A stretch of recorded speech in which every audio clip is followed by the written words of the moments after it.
Hello students. तो आज हम बात कर रहे हैं परमाणु की संरचना के बारे में।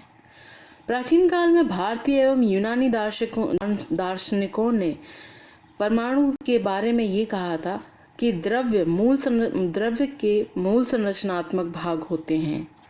उनके अनुसार इसका विभाजन नहीं किया जा सकता है। और उन्होंने परमाणु शब्द ग्रीक भाषा से उत्पन्न हुआ है, जिसमें एटोमियो का अर्थ ना काटे जाने वाला यानी कि नॉन डिविजिबल होता है।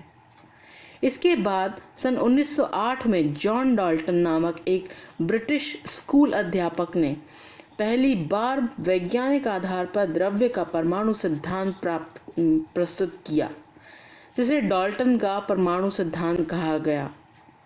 परमाणु को पदार्थ का मूल एकक कण माना जाता है, परंतु यह बाद में विफल हुआ क्योंकि यह कांच जैसे और एबोनाइट या इन सब के बारे में आवेश कैसे उत्पन्न होता है इसकी व्याख्या नहीं कर पाया।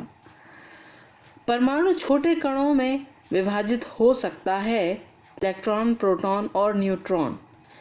यह जॉन डाल्टन की परमाणु सिद्धांत के आने के बाद पता चला। डिस्कवरी ऑफ इलेक्ट्रॉन या इलेक्ट्रॉन की खोज के लिए, तो जैसा कि आप डायग्राम में देख सकते हैं, आपको एक विसर्जन नलिका दिखाई दे रही होगी। इस विसर्जन नलिका में यहाँ एक 10,000 वोल्ट और बहुत ही निम्न दाब सेट किया गया। इस विसर्जन नलिका में वैक्यूम पंप जोड़कर यहाँ पर दाब को मेंटेन किया गया। इस विसर्जन नलिका में 2 इलेक्ट्रोड लगे हुए थे, एक साइड कैथोड और दूसरी साइड एनोड। इन दोनों इलेक्ट्रोडों को हाई वोल्टेज बैटरी से जोड़ा गया।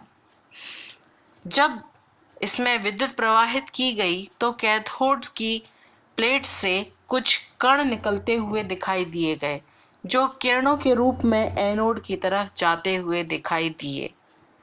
तो वैज्ञानिकों ने इसी आधार पर इन्हें कैथोड किरणें कहा, क्योंकि ये ऋणात्मक प्लेट से धनात्मक प्लेट की तरफ जा रही थी, यानी कि नेगेटिव प्लेट से पॉजिटिव प्लेट की तरफ जा रही थी।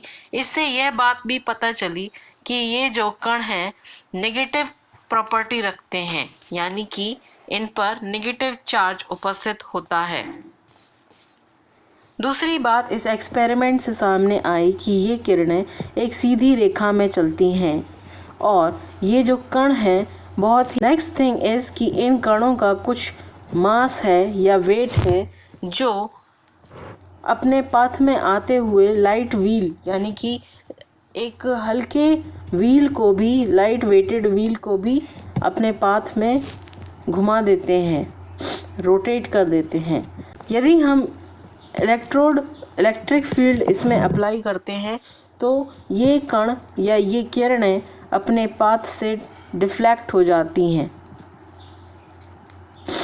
ये गैसों के आयनाइजेशन के लिए या गैसों के आयनीकरण के लिए भी रिस्पॉन्सिबल होती हैं। ये सौरदीप्ति या फ्लोरेसेंस उत्पन्न करती हैं और फोटोग्राफिक प्लेट को भी ये काला कर देती हैं।